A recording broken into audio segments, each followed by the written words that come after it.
Hello everyone, my name is Dan Allen. I'm the head of school at Bath School of Art, and I'm going to spend 15 minutes giving you a virtual tour of our incredible new Locksbrook campus.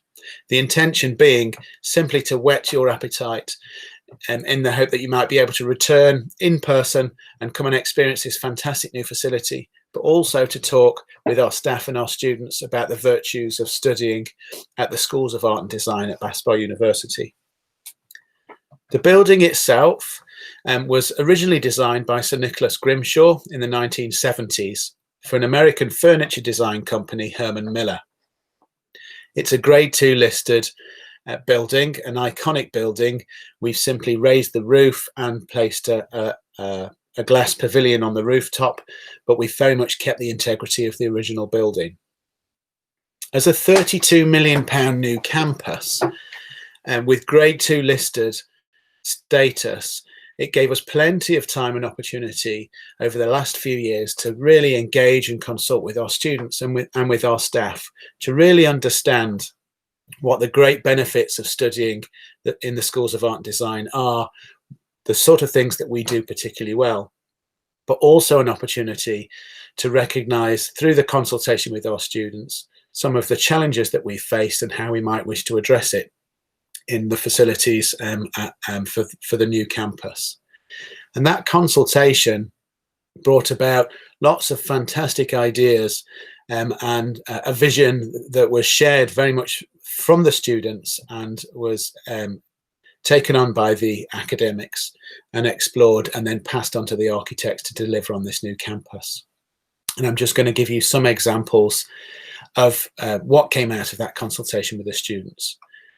The first thing to say, a real priority, was that we needed to produce a campus that enabled students to work alongside each other, to be exposed to each other, and to really develop that sense of community that we pride ourselves on. It was really important that each course and students on their specialist areas were able to work in relative isolation, but also to be exposed and to work alongside other creative disciplines, celebrating creativity in all of its forms. The Grimshaw architects, when they originally built the building, everything that you see in the image here that's yellow, the yellow metalwork, is the original building. Grimshaw redesigned the building by raising the roof. And by raising the roof, we were able to wrap the raised roof around with a clerestory window and pierce the ceiling in 106 different places.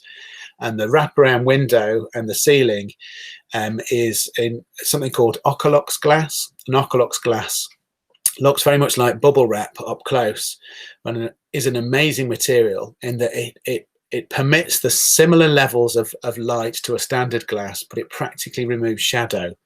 And that's pretty groundbreaking for artists and designers, because it means that your colour palette and the tones aren't mucked about when you're working in your art and design work, because you don't have to battle with shadows. The other thing that was really important was that we placed making right at the heart of everything we do. The new campus gave us an opportunity to expand on our workshops, to redesign them from scratch, but also to create making spaces around those workshops that really offered students the opportunity to spill out from those workshops and to continue to work on really ambitious projects.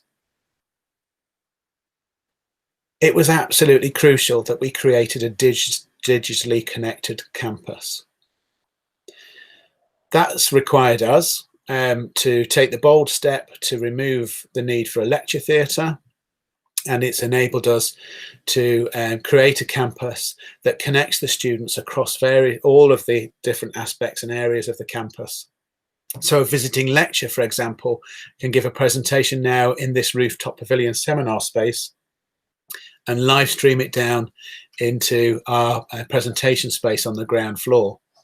The presentation space, which is a large bleacher seated area on the ground floor relatively near to reception, is actually a facility that allows us to screen lectures silently from upstairs. So students can connect up with an app on their smartphones and headphones so that all of our students can experience all of the lectures across all of the different courses.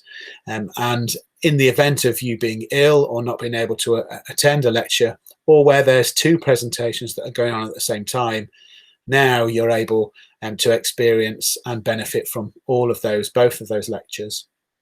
And if you were ill, you have the opportunity to come back, because we're able to archive those presentations and experience or revisit those on your own personal laptops time and time again whilst you're on the campus. So all of our seminar spaces and teaching spaces are all connected up. But we've also enhanced our IT provision with an extensive Mac suite, and actually now 2 PC suites, so that students can not only be taught into these new IT suites, but also have open access computers across the campus as well to continue their work. I mentioned earlier about feedback from students saying that they would really benefit from spaces to reflect. Those spaces are spaces separate to the studios and to the workshops, but really important for students as spaces to get away from their work for a period of time, to think ideas through, perhaps to read a book, to consult and chat to other students, spaces where they can actually just brainstorm and think ideas through, and then return to their studios or their workshop to continue that work. And I mentioned also about extending our workshops, but creating these spaces aligned to the workshops that actually allow students to work on even more ambitious scale to before. Spaces where students from all of the different courses can actually come and work on large scale, or work alongside each other or with each other on more ambitious projects. So we've created making spaces and a fabrication yard all inside the main building, where students can actually benefit from that. The ground floor is all of the orange spaces in the rooms on the diagram are effectively communal spaces. So they're workshops on the whole, and then that's the darker orange. The lighter orange are actually studio provision. And on the ground floor, we have our photography studios on the south side facing the river, and on the north side, furniture and product design, as well as MA ceramics and some creative arts practice ceramic studio space. Digital animation is also currently based on the ground floor. The lighter tan colour are the communal spaces, so seminar rooms, presentation space. We have a cafe, those reflective spaces that we talked about, some academic offices, an art shop and a canteen and gallery. The blue spaces that you see on the north and the south side are also replicated on the first floor, and these are student kitchens, spaces where students can take boiling hot water on tap, a fridge and a microwave, so that we can keep the cost down for the students and they can make tea and coffee and lunch whenever they need to. In terms of our technical workshops, we have a number of specialist workshops. And the fantastic thing about our workshops, and the one thing that students tell us year on year when they graduate from Bath Schools of Art and Design, is that we have fantastic academics, we have brilliant facilities, but actually our technical demonstrators are pretty much without question the most fantastic thing about their educational experience. We have some extraordinarily passionate, enthusiastic, expert technical demonstrators, and they're the people that work very closely with the students on a daily basis. They manage their individual workshops and they offer an outstanding support to our students, and they act as a very effective conduit between the academics and the students, and that's how we really develop a fantastic sense of community in the schools. So we have enhanced our technical workshops. We've created a 3D tech lab that we've not had before, and we've been able to enhance our animation workshop and also develop all of those other workshops and redesign them so that we can benefit from some of the more advanced digital technologies, whilst also all of the workshops still very much celebrating analog skills and analog technologies. So you will experience that in all of our workshops, that there is a real sense of from hand to high tech. I'm just going to give you a few examples, just visuals of a few of the workshops, the wood workshop and also screen print, so you get a sense of the facilities that are available. And also to return to those fantastic making spaces that are managed by our brilliant technical demonstrator, Steve here, working with the students. We have a fabrication yard, which is sort of noise and dirty, large-scale work. And we also have a making space at the back of the campuses facing the 3D Tech Lab, where students can work on equally ambitious scale in a slightly cleaner environment. And they're the spaces where all of those specialist areas sort of come together and some really exciting work is produced. Remaining on the ground floor, there are also a number of studio spaces that are very closely aligned to those workshops. The fine art studios on the ground floor just to the east of the street, and I'll talk you through a little bit of the street shortly. And the furniture and product design spaces on the north side, closely aligned to the ceramics workshops, to the woodwork and metal workshops, and also to the 3D Tech Lab. And we have on the south side photography studios that connect up with our photography workshops, our lighting workshops, digital and wet photography, and some more photography studios there in the image, with the long corridor with John Taylor, our technical demonstrator in photography, at the very bottom end of the corridor, outside some of the photography workshops. We also have a fantastic canteen.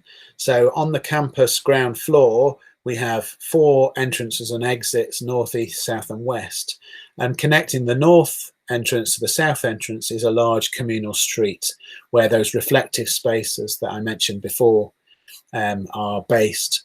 And at the south side of the street is a canteen, and the canteen is just around the corner from the reception space you can see just down there. The canteen is available to our students, and also just opposite reception is our Locksbrook art shop. And the art shop sells materials at cost price to all of our students throughout the week. And then just behind reception is a fantastic new facility, the Michael Penny Gallery. There are bifold doors there at the very back that can open that space out, so it's a thumping big exhibition space for our degree shows. We have a number of student-focused exhibitions that take place at the Michael Penny Gallery, but we also have a touring exhibition and an exhibition program throughout the calendar year in the Michael Penny Gallery. And that exhibition program aligns with the exhibition program at our Sign Hill Gallery, where our fashion and textiles facilities are based. Moving up to the first floor, the mezzanine spaces, you see again on the north and south in blue, the student kitchens. All of our courses are designated or allocated studio provision. How those studios are divvied up to the students is determined by the course leaders.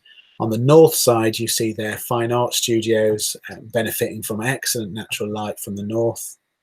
And along the south, our creative arts practice, interior design, and in the left-hand corner there is graphic communication.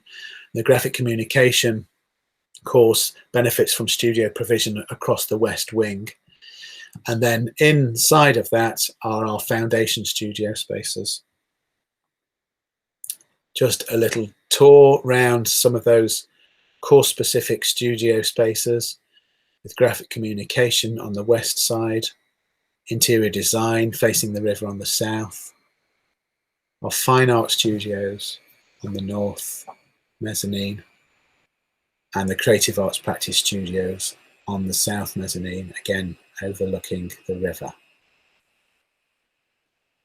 And then right in the heart of the campus are our foundation studios overlooking the street and facing the workshops. Then up to the rooftop pavilion, we have this fantastic glass box on the top of the building, and that's our place where we've been able to create some large seminar spaces with those lecture capture facilities that I mentioned, and also staff offices there. But the rooftop pavilion we see as our creative enterprise hub. That's the place where we are encouraging industry to come into the campus and work much more closely with our students than we've had the opportunity to do before, as important as it is for our students to be sent out to work and engage with industry. That's our opportunity to actually physically bring industry in to work more directly with our students.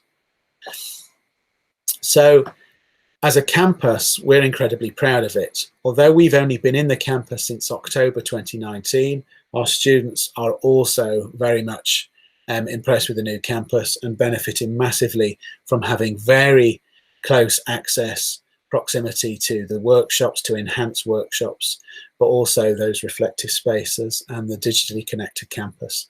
It is a truly amazing facility right in the heart of Bath Spa University, a historic and particularly beautiful city, one of the safest cities in the United Kingdom, a particularly great place to live and work.